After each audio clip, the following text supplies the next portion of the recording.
السلام علیکم۔ جب آپ کو لگے کہ نکلنے کا کوئی راستہ نہیں ہے تو دعا کریں، کیونکہ دعا ہی وہ واحد راستہ ہے جس سے باقی سبھی راستے نکلتے ہیں۔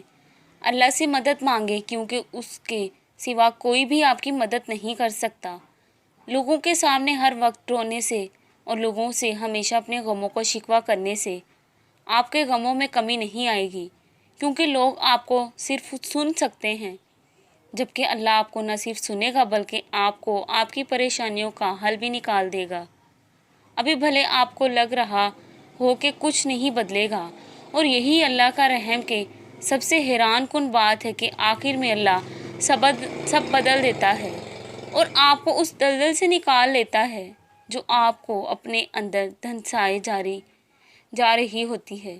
تو پھر دعا کرنا کبھی مت چھوڑیں، کیونکہ آخر میں اللہ یا تو آپ کو وہ چیز دے دیتا ہے جو آپ کو چاہیے ہوتی ہے، یا پھر اللہ آپ کو اتنا صبر دے دیتا ہے کہ آپ اس کے نہ ملنے پر مطمئن رہ سکیں۔